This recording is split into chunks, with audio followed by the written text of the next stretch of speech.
Rizzo fue una especie de voz oficial de parte del plantel, dio la cara, pidió disculpas, pero evidentemente que eso en este momento no le alcanza al hincha de Cerro, que de por sí ya quiere que arranque el 2025 y tener a su equipo protagonista. No es algo tan fácil, se debe cumplir con todo este proceso de descanso, arrancar de vuelta la temporada. Y no es fácil porque Cerro Porteño ha tenido un manejo muy desprolijo, dirigencialmente hablando, a lo largo de esta temporada. Hoy hablamos de un club que no tiene técnico, no tiene gerente deportivo, ya dejó fuera algunos jugadores. Yo me pregunto, ¿qué pasa si el nuevo técnico viene y dice, y yo creo que tengo la capacidad de levantarlo a Churín, por ejemplo? No sé, pregunto, ¿qué pasará en ese caso? Pero Cerro es un equipo con prioridades desordenadas. Porque cuando se va Jubero, Cerro tendría que haber ya buscado un gerente deportivo para de ahí empezar a proyectar el 2025. Pero ahora va a llegar, como lo decíamos ayer, un gerente deportivo, ya con un técnico puesto, ya con un plantel armado, con una pretemporada iniciada. Entonces, a nivel prioridades, a nivel orden de cómo se tienen que hacer las cosas, está mal. Después, si le sale bien a Cerro, será otra cosa. Pero pensando en cómo viene la mano y cómo ya se vino manejando ahora, me parece que el 2025 no pinta tan bien como la gente piensa para Cerro Porteño. Quizás piensen que el orden de los factores no afecta al producto, pero me parece que en este caso es primero un gerente.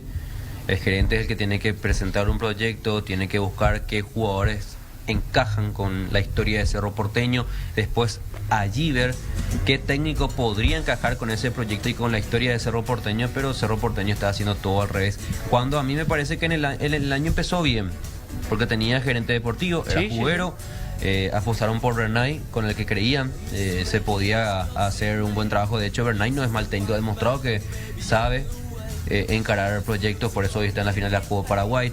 Los que salen de Cerro le va bien. Sí.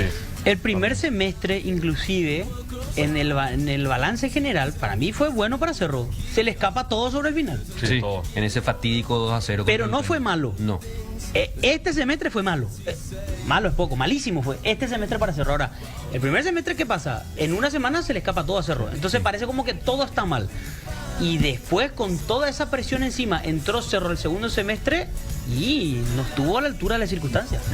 No, y se le cayeron piezas claves, se le cayó Iturbe, se le cayó Cecilio Domínguez, Jan no empezó bien, que fue una de las figuras capitales en estos últimos años, no empezó bien, tuvo una lesión, tuvo el famoso problema de la espalda, terminó jugando Alexis Martín, ese partido decisivo contra Paranaense.